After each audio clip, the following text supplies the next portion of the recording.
Hey everyone, welcome to Group Text. My guest today is Amanda Seales. She is funny, she is smart, she is creative. Here we go. She's a comedian, an actress, a writer, a social justice advocate, a producer, and now a radio host. Jesus, that's a lot of stuff. The syndicated Amanda Seales show premiered on November 7th on 100.3 WRNB in Philadelphia. Yay, Penn, my alma mater. And it is sure, I am sure, to be a big hit. Please welcome, after that very long introduction, Amanda Seales. Hello. Hi, you take multi-hyphenate to a new level. Do I don't know. Okay, wait. Do I have to do this again for you? Comedian, actress, writer, social justice activist, producer, radio host. Oh, I forgot, and podcaster. I mean, but you know what? To be honest, I feel like there were people that were doing it that way before it had a name. And that's how I even knew that I could do it that way. Like, I remember looking at like Chris Rock, Chelsea Handler, and Ellen and being like, oh, they all have these like buckets that they can fill. And they've all managed to fill those buckets based on their point of view. And I want to do the same. So I agree. Because my mom was the same way and I'm exactly. the same way. But don't you sometimes feel a little bit, and sometimes I definitely feel this way, a little bit like Sybil? Because everything has a slightly different personality. I mean, you know, it's funny. I was walking with my neighbor this morning and I was telling her that I have like different minds, like different modes, you know, like I'll be in stand-up mode and my brain is like operating a certain way when I'm in stand-up mode. And it's like, everything I look at is like, is that a bit? Is that a bit? Is that a bit? Is that a bit? And then, but then I'll be like in content mode, you know, where I'm just like, is this content? Is this content? Is this content? And it's like, a lot of times they can't really exist at the same time. So I feel you. Yeah. You say it much more elegantly than I do, where I'm like, yeah, Sybil. And then when you do like what I did for years, working live, and you have the IFB. Oh, that's its own thing. Well, no. Yes. And then I'm always like, I'm literally listening to the voices in my head. Yes. Which is a whole other issue. Okay. You were born in LA, but you have dual citizenship with Grenada, where your mom is from. Now this is crazy. You moved to Orlando, where you actually graduated from high school. Then you went on to New York for college. NYU? Yep. No, undergrad at SUNY Purchase, graduate at Columbia. Right. And I was getting to Columbia. Oh. And you got a master's at Columbia. No, let's make sure I've got this right. African American Studies with a concentration in hip hop. Now, I don't want to seem confused. I'm going to need you to extrapolate, but I want to be super fancy right now and say, and I actually knew this. Did you delve into the roots of the Sugarland Gang, who are actually credited for the term hip hop? Well, it's actually Sugar Hill Gang. Sugar Hill, my bad. Sugarland. Oh, Sugarland. By the way, Sugarland was a country group. Yes. But they're credited for the term hip hop. Well, because of the song. Right. You know, it's a hip hop, hip it to the hip hop. You don't stop rocking to the bang bang boogie. Say up jump the boogie to the rhythm of the boogity beat. Yeah, exactly. Yes and no. You know, so basically the reason why I was able to make my concentration hip hop was because at the time I was on Sirius Satellite Radio and I was on Hip Hop Nation, and all of my coworkers a number of my coworkers at Sirius were hip hop legends. Like, I would look around and I'd have Grandmaster Flash in one studio, and, you know, Red Alert in another studio, and MC Light in the next studio, and Dana Dane behind me. And I was like, you know, I need to archive these minds, like, while we're here, while I have access to them. And so basically what I would do is any class I had, any papers that I had, I would find a way to make that paper somehow attach or align to a theme that I could like academize from hip hop. And then I would make sure that a portion of the paper would be interview with somebody from this, you know, great, what's the word I'm looking for? Well, somebody genre, just from, the somebody creators from of the genre that I had access to. And then so my papers would always be in like there would always be like a third of the paper that was interview, which is also very convenient, by the way.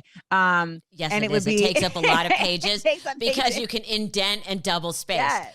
I went to Penn, so I get when you're like trying to like, you can only, when you're suddenly triple spacing to get enough done. You're like, so we can do this in Courier, right? Great. Yeah.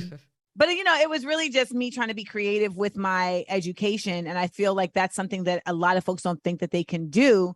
And so you get a lot of dropouts, you get a lot of people getting degrees that they don't care about. And I really, whenever I speak at schools, trying to encourage folks, like, make this worth your while. You may be here for your parents, but figure out how to make this worth your while. And that's how I did it for my graduate degree. And now, I mean, there's a lot more academy around hip hop. Just like that one point in time, there wasn't anything around jazz, and there's like a whole academy around jazz. So it was only a matter of time.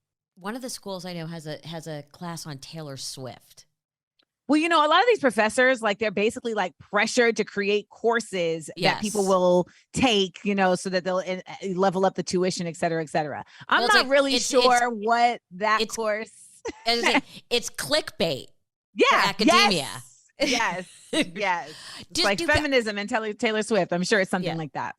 Are people surprised when they find out you're such an academic? I think so. I think maybe not so much now because, like, I think it shines a lot on social media and on my radio show. But I think, honestly, you know what?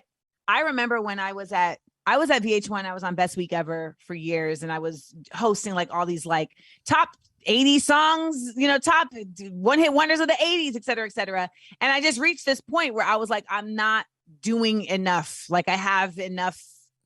I don't have enough in my scope to really make me feel fulfilled. And so I remember taking a meeting with my like head honcho of my department and telling her that I wanted to do more. And she was like, in talking to you, I realize I always thought you were just another dumb talent who could read a prompter. I didn't know you were this smart. And I was like, what?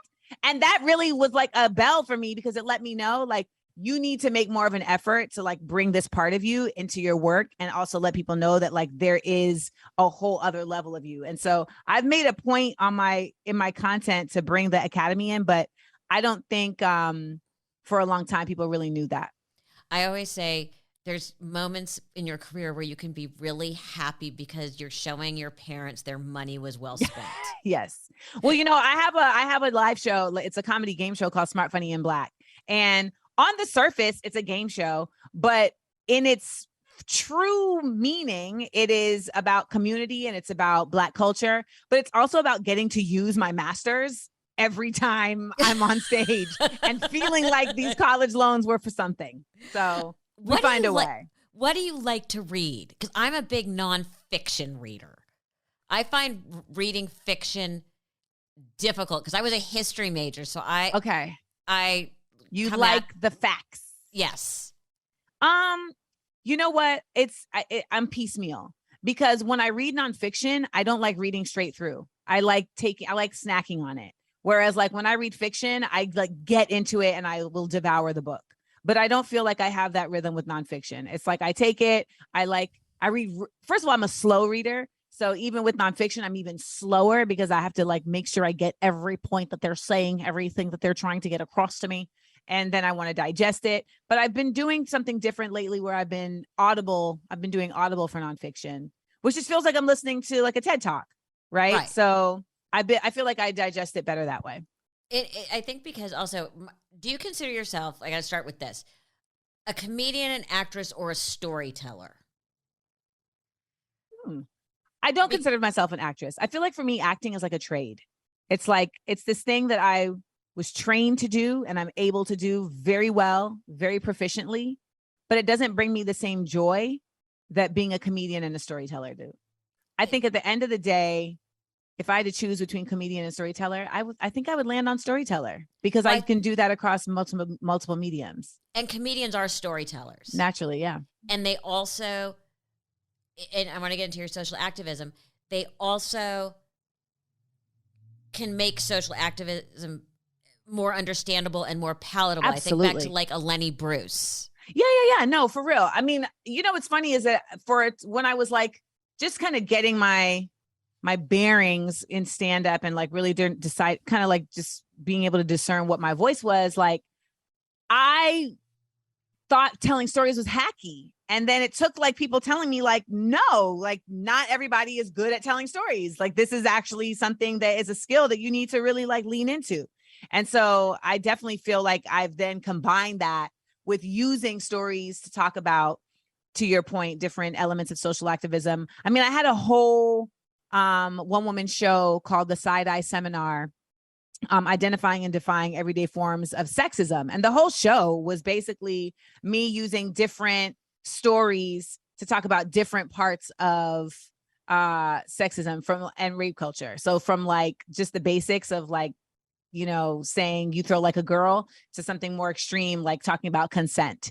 And it was like always, it was always fascinating to see because I would do this at colleges. It was always fascinating to see the college guys like in the beginning be really uncomfortable, like, oh God, we're gonna have to listen to this. You know, we gotta, you know, our frat parties are gonna be part of this conversation, etc. But then by the end, they were definitely more open and receptive because it was packaged like, you know, in the Mary Poppins fashion, spoonful of sugar.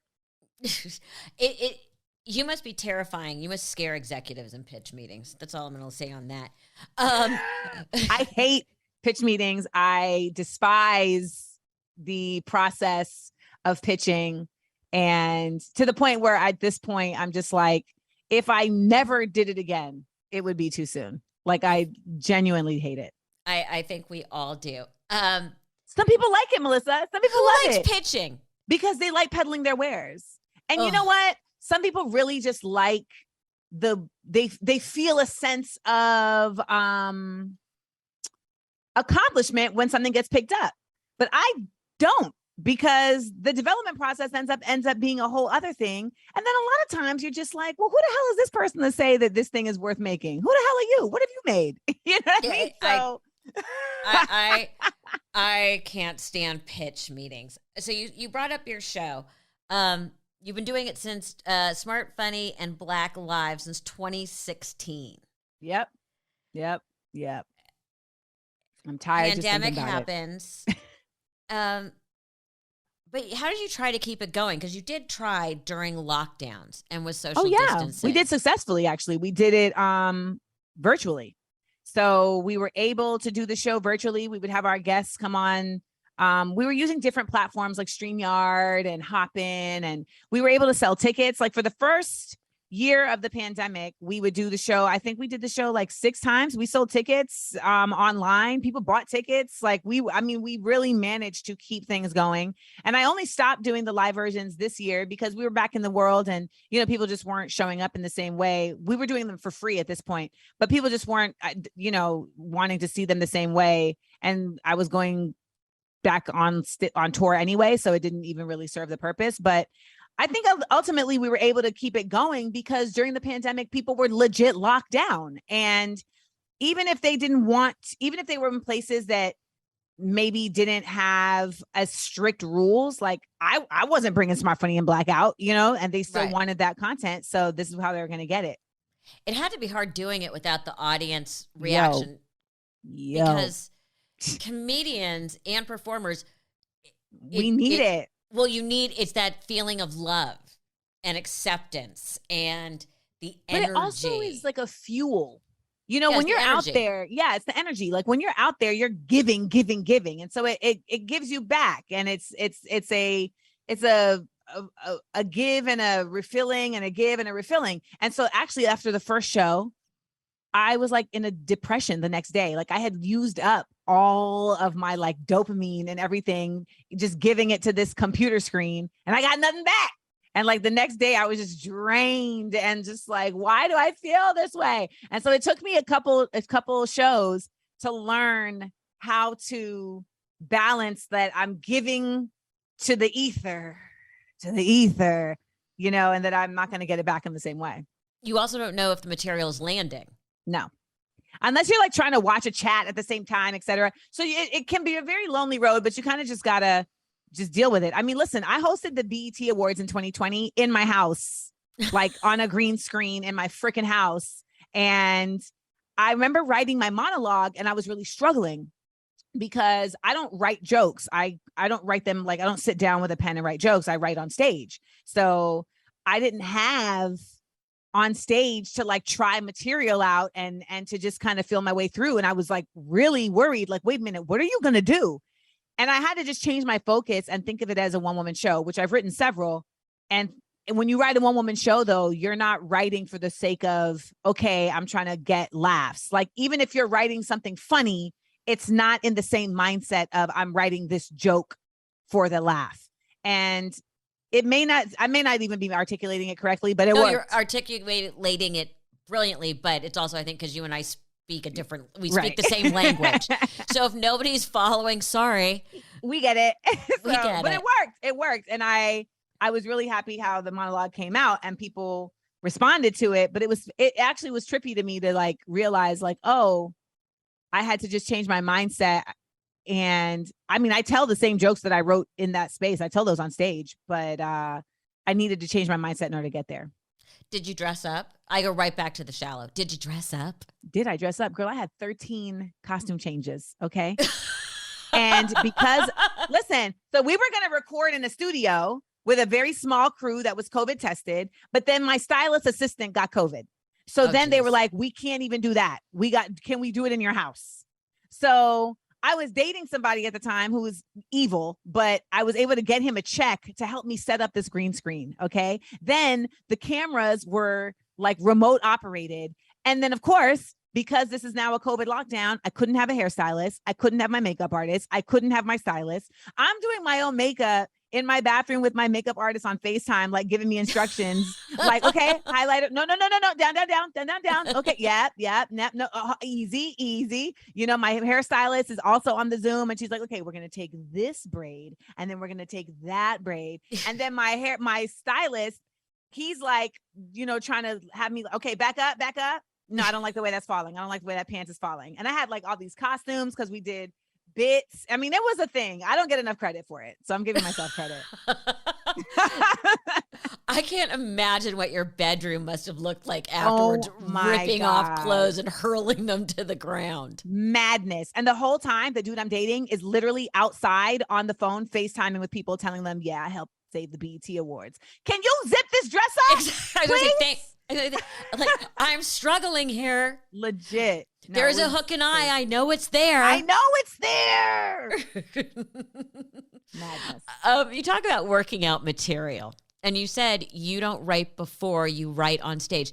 Do you tape record? Do you record it so you can go back and listen to what worked?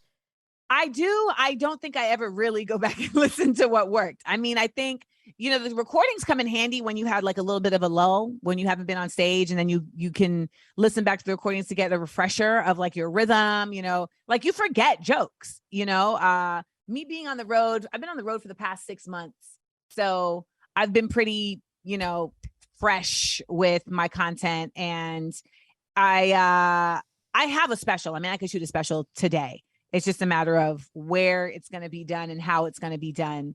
But the recordings start to become helpful again once you're like paring down for that special and really trying to see where is there meat where's there like, you know, roughage that I can get out of here? Because that's what I think.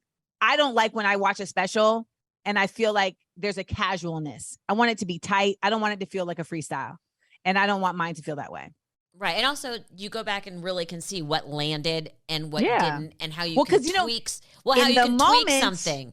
In the moment, a laugh may feel like, and then you listen back to the recording and it was more of a chuckle. There's also the converse, which is something that you feel like, and then you listen and you hear it. You're like, oh, they got it.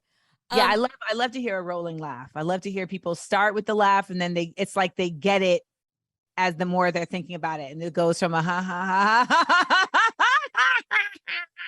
and then they're pointing at you. In a good way. Yeah. So on the road, when people tour a lot, and growing up on the road and still continuing to be on the road through a lot of my adult life for different things, people have these weird habits of things they need to make them feel comfortable city to city. I was just talking to someone about this, where my mom always had the TV on because it was consistent. And she would always have on like Forensic Files. Yes, it's a little weird. I'm aware. And Law and Order. So there was a familiarity to the space. Okay. I have a thing where I have to put my stuff out, even if it's just overnight, and have it be organized. So I feel like I have some control. Do you have any of those quirky little habits? I need a view. Okay. I need a view. And it's not like it has to be some crazy thing, but so, and some people might be listening like, oh, that's bougie. And it's like, it's not that. It's just, you're in these rooms all the time. And if you're someone like me, I'm a Cancer, I'm a homebody. My room, wherever I'm at, is my home for however long I'm there, whether that's 36 hours or a week. And I just want to be able to go work and come home. I want to feel like I've come home, and I need to be able to look out the window. I remember I was staying at a hotel in New York, and when I got there, I realized that my view was another building, and it was like claustrophobic. And it was something that I didn't realize affected me so much. And I felt very claustrophobic. And I called my assistant. I was like, we got to change hotels, because the hotel was like, we don't have any other rooms. And she was like, you're going to lose a night. And I was just like, you know what? I'm just going to have to take it. I'm going to have to take the L, because I like feel like sick to my stomach. And so I ended up going uptown, baby. And, but that's like the thing. Even if I'm in a room where the view is, the city or whatever, like I like to be able to see out and like see a distance at least. That's fascinating. That's what but everybody has different. They have different things. Yeah. Different weird things on the I road. never turn on the TV in a room. Really? Yeah. Now that you said it, I was like, I actually never turn on the TV. Like, it's rare. I end up watching my computer. If my partner is with me, he'll watch the TV, but I feel like I never really get around to it. I just end up watching my computer or just being on the phone, I think. See, for my mom, it was, again, because it needed to feel like home. Yeah. It was consistency. Yeah, that makes sense. I get it. So your new radio show. Yay. What do you love about radio? Because people who love doing radio, there's a very specific, usually why they love it. This is a return for me. My first job out of college was at Sirius Satellite Radio, and I was on the radio for 4 years. And it was a different way of doing radio than most had done for because when I got to Sirius in 2003, it was new, new. This was very like groundbreaking. You didn't have to be live. You could voice track, and I could just go in and do, a 4-hour show in an hour. It was brand new. And I really liked, to your mom's point, the consistency. But it was a good balance of consistency, but also variety. I'm not doing the same thing every day in terms of content, but I have somewhere I know to go to get that content out. And in coming back to radio at this point in my life, Hollywood at this point feels like just the entertainment business of things feels so far from my own joy space. Just the effort that it will take for me to get my ideas out and get my creativity and my voice out in that space is so arduous that it's like, it was making me not like the art that I do. And once you reach that point, you got to pivot, because that's what we're here for. So radio just came in like an angel, as this outlet for me to be able to speak my voice, but also I get to be creative. I get to do my characters on the show. I get to come up with different types of segments. We have the PSA, the public seals announcement that I do every week. And I do it as a poem, just to push myself to be a little more creative. We have, at the end of every week, I do things I learned this week. Yeah. And I share 3 things that I learned this week, and we have people call in with the things they learned. And then ever so often I do Black Around the World. And it's a segment where I talk about, stories of Black folks in different countries. And then I do a segment called, What's the Word? And I teach people a new word for that week, because people always talk about that they like my vocabulary, even though I haven't really shown it off here today. But you did say extrapolate earlier, and I was like, ooh, okay. I love extrapolate. And the other one that makes people crazy, and I used to do it all the time, but my boyfriend does it too, and I now realize why people go bananas for it, is I don't disagree with you. The double negative gets the them. double negative. I don't disagree with you. I don't disagree with you. Deleterious is my word that I overuse. I mean, I feel like my next special should just be called Deleterious, and I'll wear a pink leather suit as like an homage to Delirious for Eddie Murphy.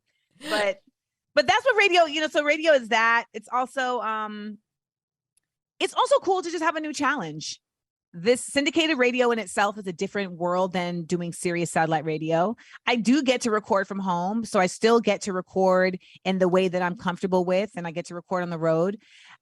The effort of being syndicated is that you are picking up different affiliates in different cities, and that's something that I don't know, so it's a new business. So it has kind of like an old dog, new tricks kind of vibe to it too. It's keeping me on my toes in terms of just getting the opportunity to develop something new. And for the first time, have a machine behind me for something that is completely mine. I mean, it's literally called The Amanda Seales Show. And the other element that we added to it is that it's turned into a daily podcast. So even if you're not in a city where we're heard terrestrially, you can listen wherever you hear podcasts. And that's been interesting now because we're global. So we're getting calls from people around the world. So it's a new element for them in terms of radio, for Reach Media, Radio 1, Urban 1, because they have shows like the D.L. Hughley Show, Ricky Smiley Show. Those are very, very successful syndicated shows. And now with my show, they're adding this podcast element, and it's already, even in a short amount of time, proving to be a dope added element to getting listeners. So it's just, it's just exciting, Melissa. I was gonna say, it's so cool. It's got to be. Do you ever look and think about like you're reaching people all over the world and making them think? So that's the part. That's the part that's been trippy, is people calling in and saying, thank you so much for this show. We need this. I'm learning. And I genuinely, you asked earlier, do I consider myself an actress, a comedian, or a storyteller? A lot of people have been saying lately, like, you're a teacher, you're a teacher, you're a teacher. And that's something I don't think I ever really applied to myself. But as we're in what I call the age of idiocy, where I love that. I'm going to steal that. Take it, run with it, run like the wind. Steal that. We are in the age of idiocy. Better than I did. Better than what I call it, which is, why is everyone so fucking stupid? That works too. That is valid. I think it's important now more than ever that we have to, as this page on Instagram, the Tennessee Holler, their tag is yell the truth. And I love that because it's so easy for so many of us to see something that's dumb or wrong or misinformation, disinformation, and just say, oh, wow, that's stupid, and not engage. And I get it. But at this point, we have to be an army of intellects if we're going to challenge that. And I'm a huge believer that education is the key to liberation. And when we look at particularly America, we have been lied to for so many years in this gross misrepresentation of our intellect. This country really thinks that it's smart, and compared to everywhere else, baby, we are not. We're dumb. For the sheer fact that we don't even consider other places, right? Like, that's why we do a segment called Black Around the World, because so many people are just kind of have their blinders on to just the American way. And the American way in many ways is not the best way. I'm not saying we don't have stuff going for us, but I just think that there's a whole world out here. And so to get to reach that world with my radio show and then have that world talking back really does feel like more than just a job. It feels like a responsibility. And it's really exciting to have that. I mean, don't get me started on education, but you tap into that, which is, my mother was second generation. My mother was second generation. My father was a first generation immigrant. Mm-hmm. And I think so much of it, and also so much in the Black community, education is the one thing they can't take away. Yo, have you been listening to me talk? Because that's always. I say that at every college I speak to. That is my line. They can take your house, they can take your kids, they can take your car, they can take your name, but they cannot take what you know. They can't take it. And it's funny because you bring that up. It's also very much an immigrant mentality. I never thought of it that way. Because but that when makes people sense. had to immigrate and leave everything behind, Right. that's all you had. Yes. And my mom is an immigrant. Right. So I was raised in a house where education was centered. And it's not to say that my mom was like strict about grades. I was more strict with myself about grades that she didn't even have to be. I was the one that was just like, I don't know what I'm doing. I need you to get me a tutor. Little different than my son who's like, I got this. And I'm like, you don't got this. No, algebra 2 got me. Oh, and I didn't even bother trying to take calculus. Yeah. Oh, I let that go. You got to know your strengths. You know what I'm saying? I be telling people all the time, y'all make your life easier for yourself. Know your strengths, know your assets, quit putting yourself through difficult things for no reason. I don't need to go through calculus. When I went to graduate school, you had to take the GRE. I applied to Temple, NYU, Columbia. And when you take the GRE at that time, you had to take the English portion, the math portion, a written portion, and then a bonus portion. And the bonus portion was going to be either math or English, depending. It just was a bonus. Random. You didn't know. And I was like, if this bonus portion is math, I'm not finishing this damn test. And sure enough, that bonus portion came math. And I was like, okay, Amanda, don't be silly. And I did like 3 questions. I was like, I'm out of here. I'm going to graduate school for African-American studies. I don't need to know how this X and Y, the linear, I don't need to know this. But you know what ended up happening? I got into Temple, I got into Columbia. NYU I didn't get into because of my GRE score. But with Columbia, I was able to ask once I got in, like, well, how come I got into Columbia with this GRE score? And they said, because even though your math wasn't what it needed to be, you scored a perfect on the writing. And you scored like really, really high on verbal. And that's what we're actually doing. And I was like, you know what? I like it here already. People are logical. That's what I appreciate. But I always say when push comes to shove, unless you're in business management, all you really need to do is do tips and discounts. Tips and discounts, babe. I'm not over here trying to figure out complex systems. I know that tips and discounts. I just gotta, and I need to be able to see my commissions. Percentages. Yes. Percentages are good too. But I put that in with tips. Tips, yes. Because tips are percentages. Mm-hmm. I like that. I'm going to add that. Tips, percentages, and commissions. Yeah, that's a good one. You talk about so many things. Rape culture, police brutality, racism. I mean, the list goes on. And I go back to, where are we with comedy? Is the pendulum swinging back to the middle where we can say things that are funny but edgy and take on topics that even a year ago you couldn't say? I mean, I don't think that ever stopped. I think ultimately comedians are going to comede, I think. Shall we conjugate that in Latin? Comedic, comedus. Comediotis. I mean, I just think at the end of the day, we're in a reckoning. We're in like a time of reckoning. I liken it to, imagine 2 geysers, one from like the purest of spring water and the other from like a septic tank. And they're both happening at the same time.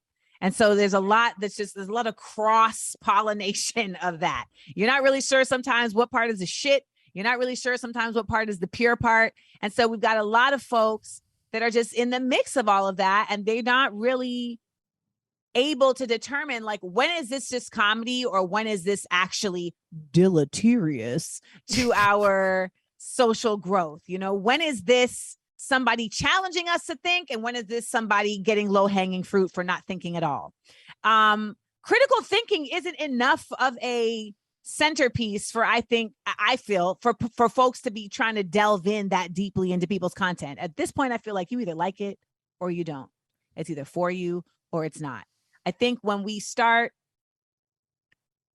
I think there's an effort that people are moving with that in many cases comes from a noble place, which is to stand up for the unheard, to speak out for those that they feel are being falsely targeted. And I think that effort being pointed in the direction of comedians, at the end of the day, they are people publicly performing. So yes, you have every right to say, I don't like what you said. I do, however, think that there's like a disproportionate amount of effort being put in that direction than being put in the direction of folks who actually like make the laws that affect the lives of the people that we're trying to protect. That's very nice. So you're saying, yell at your politicians, don't cancel comedians. There you go. Yeah. Cancel your politicians. Yell at your comedians. Cancel your politicians. Yeah, that makes more sense. What are you watching right now? What am I watching right now? I'm watching The Crown. So okay, when Princess Diana passed away, my mother and I were supposed to go to the fabric store that day. I was a gymnast and I used to make my own leotards. And there was this particular store that used to have very unique fabric and it was out of the way. So we had to like plan to go. And so I've been waiting all weekend to go to this fabric store. And so we got to go. And that morning, my mom gets the news about Princess Diana and she's like in shambles. And I'm like, what is, you don't even know this lady. Why are you in shambles? Are we going to the store?